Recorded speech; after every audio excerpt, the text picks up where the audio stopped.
Nous arrivons maintenant au point 5 de nos travaux.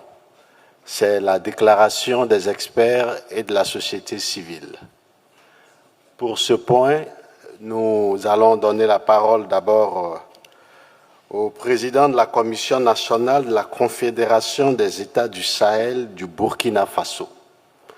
Il s'appelle M. Bassolma Bazié.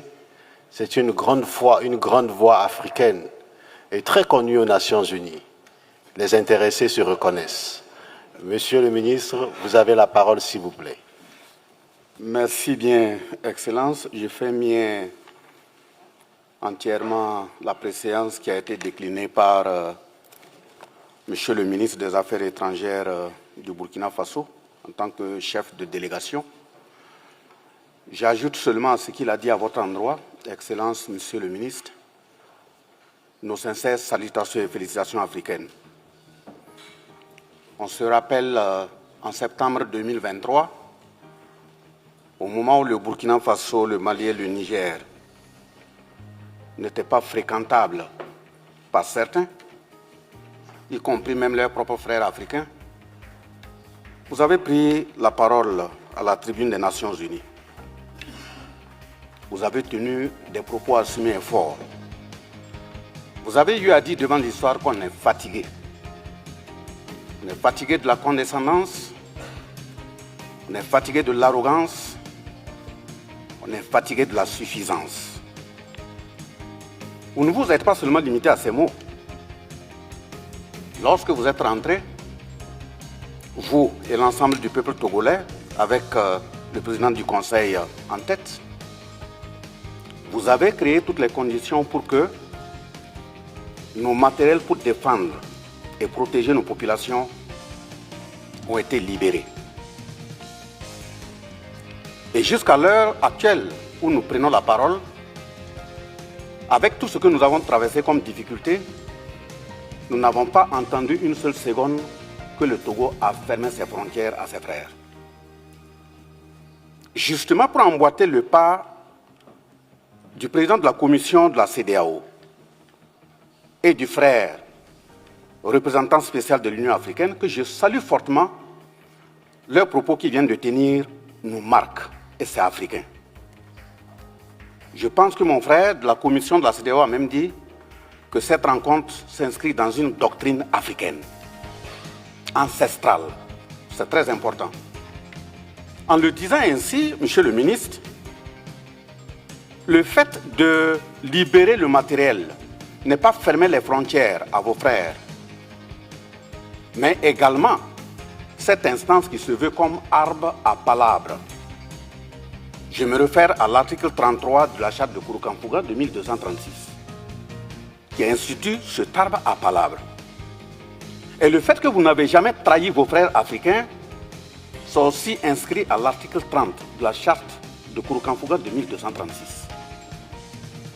Et le fait, justement, que vous venez en aide à l'ensemble de vos frères africains, c'est aussi le contenu de la charte de Kurukanfuga de 1236. Donc, moi, je vous salue au nom des ancêtres. Et justement, ceux qui parlent au nom des ancêtres africains, s'ils sont des Africains, bien sûr, ils doivent savoir qu'ils doivent avoir un comportement bienséant et correct. Parce que les ancêtres, eux, ils ne demandent pas à ce que vous venez vous expliquer ce que vous avez fait et puis repartir. Quand ils viennent, c'est pour vous appeler pour de bon. Donc on a intérêt à bien se comporter. Et de ce point de vue, vous allez me permettre de saluer l'ensemble des peuples frères à travers le monde qui soutiennent le pays de l'AES.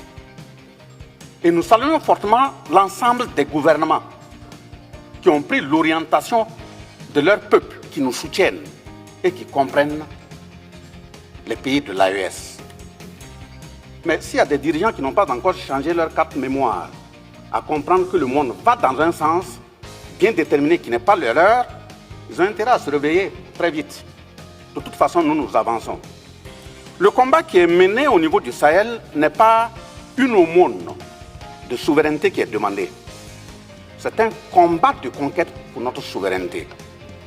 Et de ce point de vue, mon propos s'articule autour de deux clichés à clarifier Parce que nous constatons qu'à travers les discours, et même les questions de droits humains qui sont évoquées, il y a des plans stratégiques d'assassinat de nos dirigeants qui sont en vue.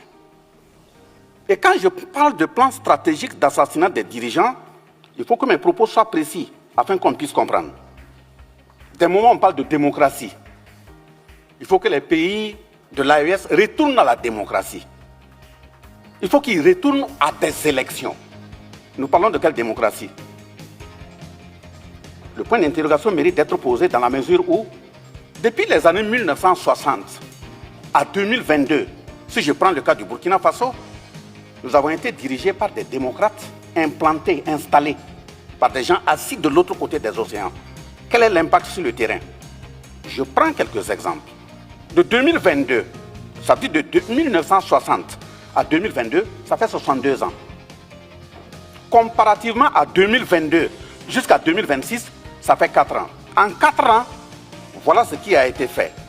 Quand l'appel a été lancé au peuple burkinabé de faire face à la situation actuelle, de 2022 à l'heure où je vous parle, le peuple a mis la main à sa poche et il a cotisé 541,2 milliards. Le peuple dont on dit qu'il est martyrisé là, il a cotisé 541,2 milliards pour faire face à la situation actuelle. Ça n'a jamais existé dans notre pays. Donc quand on parle de peuple martyrisé, c'est de quel peuple? Deuxième exemple que je prends, au plan sanitaire, malgré que nous sommes en crise, en guerre, comme nos autres pays frères, le Niger et le Mali, une décision a été prise. Quand vous avez des problèmes de reins, pour aller te soigner, il fallait déposer une caution de 500 000. Le chef de l'État a pris un texte, cette caution de 500 000 a été annulée. Ce n'est pas un droit humain, pas la défense des droits humains. Deuxième exemple, au niveau de l'approche communautaire, dans une période de crise, on a payé 15 cliniques mobiles pour l'ensemble des régions de notre pays. Les populations ne se déplacent plus pour venir à Ouagadougou, à Bobo-Dioulasso pour se soigner. Dans chaque région, il y a une clinique entièrement équipée sur place. Il n'y a plus de défense de droits humains que ça. Troisième exemple que je prends, au niveau de l'assurance maladie universelle, permettant aux populations, y compris le secteur informel, de cotiser 4 000 francs par an. Et quelle que soit la formation sanitaire que vous vous présentez, vous êtes pris en charge. Pourquoi depuis 1960 jusqu'à 2022, ce n'était pas fait? Autre exemple que je prends, quand nous prenons les scanners, vous faites un accident tout de suite, vous partez à l'hôpital, vous pouvez mourir parce qu'on n'arrive pas à faire un scanner. Le coût a été réduit de 50 000 à 25 000. Ça fait 50% de réduction en temps de guerre. Mais depuis 1960 à 2022, ça n'a jamais été fait. Je prends, comment dirais-je, on vient de lancer le recrutement appelé opération 1000 x 5. 1000 x 5 veut dire que chaque année, on va recruter 1000 médecins spécialistes sur 5 ans. Depuis 1960 à 2022, ceux qui ont implanté leur démocratie là, ça n'a jamais été fait. Je prends un autre exemple. On vient d'ouvrir l'hôpital, le plus grand hôpital de notre pays, le 29 juillet 2025, à Bobo-Dioulasso, en coopération avec la Chine. Et je vous dis, Excellence, que dans notre pays, depuis 1960, ça a été le 29 juillet 2025 à Tengango, qu'il y a eu une première opération permettant une transplantation rénale dans notre pays. Quand quelqu'un est malade, il prenait l'avion, c'est de l'autre côté qu'il partait le faire. Ça se fait au Burkina, dans un pays qui est en guerre.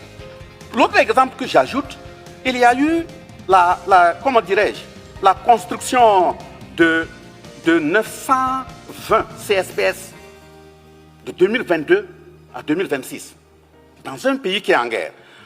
Le 21 décembre 2025, ou même je vais, jusqu'à ce qu'on vient de constater, on a fait le point, ça fait 38 centres de santé nouvellement construits dans un pays qui est en guerre. Je peux bien en citer d'autres. On dit, mais le droit humain, c'est quoi? C'est le droit à la vie, non? Ce que je viens de citer, c'est pour permettre aux populations d'être en vie et en bonne santé. L'autre aspect, c'est la question alimentaire. Vous ne pouvez pas demander à quelqu'un d'être en bonne santé s'il ne s'alimente pas bien. Depuis 1960 à 2022, rien n'a été fait. De 2022 à 2026, malgré que nous sommes en guerre, il y a eu la mécanisation et des intrants. Ça veut dire rien que pour 2025, l'État a mis dans la mécanisation agricole et les intrants 104 milliards de francs CFA. Et qu'est-ce qu'on a eu comme résultat? Ça veut dire 104 milliards, c'est plus, puisqu'en 2024, on a fait 77 milliards. Et cela nous a permis d'atteindre 67 000 tonnes de céréales pour nourrir les populations. C'est pas ça la défense des droits humains? Je prends un autre exemple. Au niveau de l'aménagement des bas-fonds, pour permettre aux cultivateurs, ça veut dire aux paysans, de pouvoir s'en occuper, on est passé de 5 000 hectares, depuis les années 1960 à nos jours là, on est passé de 5 000 à 25 000 hectares en 2025. Mais c'est un pays qui est en guerre. Et au niveau toujours de l'agriculture, les labours, les paysans qui ont les terrains là, on prend les tracteurs, on laboure ça gratuitement pour eux. Et 2025, nous avons fait 58 000 hectares de terrain labourés gratuitement pour les paysans. Il n'y a plus de défense des droits humains plus que ça. Et quand je prends par exemple au niveau des forces armées, dans les 11 accords où on a dit qu'on ne peut pas payer du matériel ailleurs si ce n'est pas la France, on ne peut pas former nos militaires ailleurs si ce n'est pas la France, je vous informe que de 2022 à 2025, nous avons constitué de façon autonome une vingtaine de bataillons d'intervention rapide, tout équipés, minimum 500 par bataillon. Je ne vais pas dire le nombre exact parce que les murs ont des oreilles. Et comme c'est des questions militaires, si je donne, vous pouvez vous préparer et puis venir. Je ne donnerai pas tout. Je donnerai des environs. C'est moins, c'est plus, vous n'allez pas le savoir. Deuxième exemple, on a constitué une dizaine de groupements d'unités mobiles d'intervention de la police. Ça y est sur le terrain. On a constitué des légions de gendarmerie sur tout l'ensemble du territoire. Près de 10 escadrons de gendarmerie mobile. Ça y est sur le terrain. Le nombre de bases aériennes de 1960 à 2022, c'était une seule. Aujourd'hui, on en a 4, de 2022 à 2026. 4 bases aériennes. Voilà, mais je dis, je donne approximativement, pas du tout. Voilà, les volontaires pour la défense de la patrie, où on a considéré que ce sont des milices. Moi-même qui suis devant vous, je suis un volontaire pour la défense de la patrie. Un volontaire pour la défense de la patrie. Donc, ce n'est pas des hommes de rue qu'on ramasse pour dire qu'on a formé des milices. Et tous ceux qui sont des volontaires pour la défense de la patrie, sur le terrain, au fur et à mesure, on les enlève, on intègre directement dans l'armée, sont formés. Ceux qui n'ont pas là pour aller dans l'armée, on les installe, soit au niveau entrepreneurial, que ce soit l'agriculture, que ce soit la menuiserie, que ce soit la soudure. Voilà ce qui est fait au Burkina. Donc, il est essentiel qu'on demande aux uns aux autres d'enlever les œillères pour mieux regarder la réalité. Ce que nous disons, on dit oui, le Burkina ne veut pas la démocratie. On n'a jamais dit qu'on ne veut pas la démocratie. La démocratie a importé une robe forcée qu'on veut nous porter là. On ne la prendra pas.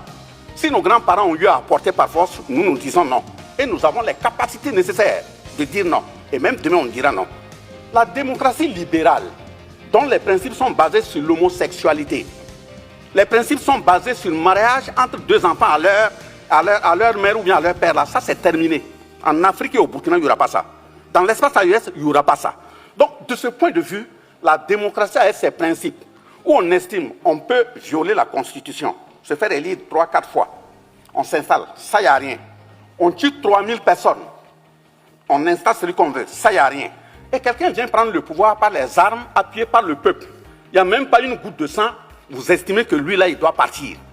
Et quand ces deux personnes qui prennent mon voisin, par la réalité, c'est un exemple que je prends, vous prenez le pouvoir, par les armes, vous ne dites rien. Parce que ce qu'il fait, c'est ce qui vous plaît.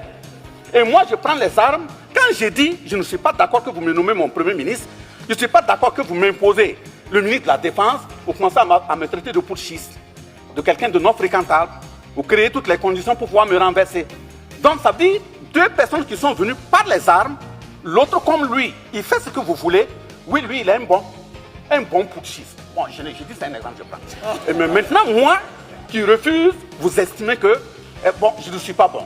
L'avant-dernier élément, monsieur le ministre, et regardez au niveau des questions de droits humains, pour être précis. Pourquoi j'ai dit qu'il y a un assassinat qui se peaufine à l'horizon? Au niveau des droits humains, quand vous regardez au Burkina, premièrement, les rapports qui sont déposés sur la table de l'ONU, et je vais prendre des exemples et des preuves précis ici pour interpeller aussi les représentants de l'ONU. Il faut répercuter. Quand on fait un rapport sur la base de téléphone, vous arrêtez dans un pays, vous appelez des gens sur le terrain, celui que vous voulez, et vous prenez ces propos, vous constituez un rapport. Est-ce que ça c'est sérieux? C'est même un manque d'éducation. Vous ne pouvez pas dire que vous voulez aller faire et un rapport sur un pays, sur des faits, et vous prenez un téléphone pour appeler, voir ce qui se passe, qui est au bout du téléphone? Celui qui vous dit, qui dit que ce n'est pas vous qui l'avez placé là-bas? Deuxième exemple, il y a le choix délibéré du narratif. Nous, on dit dans notre pays, voilà les terroristes. Dans des rapports, on les traite de djihadistes. C'est ce que vous dites, djihadistes? On dit, voilà les terroristes, vous les appelez groupe armé. À moi, c'est avec vous, ils sont. Il y a un problème. Donc, si vous connaissez bien leurs identités et vous leur donnez l'identité qu'il faut, les noms qu'il faut, c'est que ce sont vos représentants. Donc, si vous arrêtez vos représentants, si vous dites à vos représentants de ne plus venir attaquer, mais la crise n'a pas fini. On dit on n'est pas au courant. Athènes, Zawaten, là. Et l'Ukraine a fait quoi là-bas? Oui, on dit terroriste, terroriste. Vous envoyez vos représentants des armées venir attaquer des pays et vous parlez de djihadistes. Dites à vos représentants de ne plus venir, il n'y aura plus de terrorisme dans le Sahel. Mais maintenant, je prends par exemple comment dirais-je, vous faites un rapport, vous appelez les gens, vous constituez votre rapport. Au lieu de faire une confrontation sur ceux même dont le rapport porte, vous dites non, non, non, bon, si vous avez fait l'étude pendant 3 mois, vous laissez quand il reste une semaine pour clore le rapport, vous appelez maintenant les responsables du pays, ils n'ont qu'à contredire. Ils vont venir contredire quoi? Ça veut dire que vous créez les conditions pour qu'ils n'aient même pas la possibilité de réagir. Donc on ne peut pas continuer sur cette base. Quand je le dis, qu'il y a un assassinat qui est plafonné, je vous donne les références, vous allez aller vérifier. Même sur le terrain, comment une puissance va dire, ou bien dans un rapport, on dit oui, que des satellites ont vu les FDS faire des assassinats massifs. Des satellites qui voient des FDS qui font des assassinats massifs. Et les mêmes satellites sont incapables de voir des terroristes qui s'organisent pour aller attaquer. Vous, vos satellites là, ils sont binaires ou bien c'est quoi? Donc ils regardent par choix. Donc vos satellites, quand c'est vous, vos hommes là, on ne voit pas. Donc il y a quand même un problème. Donc je prends le cas de Kadhafi. Ça a été exactement le même narratif qui a été utilisé sur Kadhafi. Et voilà les exemples. Encore, on a dit que oui, il y a rapidement Human Rights qui a fait un rapport, qui a déposé. D'abord, il faut que les gens de Human Rights comprennent que la Déclaration universelle des droits de l'homme, de 1789, a été construite 553 ans après l'achat de Kouroukanfouga de 1236. On ne peut pas venir apprendre à des Africains ce que c'est que les droits humains. Vous prenez la Déclaration universelle des droits de l'homme de 1948. Elle a été construite 712 ans après l'achat de Kouroukanfouga. Ça veut dire que les droits humains, quand même, en Afrique, on sait de quoi il s'agit. Donc, vous prenez, vous dites, oui, Human Rights a fait un rapport, allez déposer parmi les rapports qui ont concouru à la prise de la résolution 1970 et la résolution 1973, ça veut dire 1970 et 1973, qui ont permis d'assassiner Kadhafi. Même on a dit que c'est pour aller créer une zone aérienne, d'exclusion aérienne. C'est une zone qui a été créée. On est intervenu jusqu'au sol, aller massacrer Kadhafi. Et après on revient, on dit, non, les rapports qui ont été utilisés là, les preuves n'étaient pas consistantes. Voilà, ce sont des gens qui ont appelé. Ça y est, sur le net, vous pouvez taper. Et c'est sur cette base que Kadhafi en 2025 vient même d'être condamné pour groupement de malfaiteurs et autres. Ça veut dire que les responsables de Human Rights Watch doivent aussi répondre en tant que malfaiteurs. Regroupement de malfaiteurs. Ce que ça veut dire. Donc, finissant ces exemples, je dis que le Burkina Faso, au sein de l'AES, nous sommes engagés, pas contre un peuple, pas contre une personne, pas contre un groupe. Mais si un groupe se met de travailler nos intérêts, nous allons nous défendre. Ça, il faut que ce soit clair. Nous sommes engagés pour la conquête de notre souveraineté. La souveraineté politique, par exemple, on ne va plus nous imposer des dirigeants. Ça, c'est un.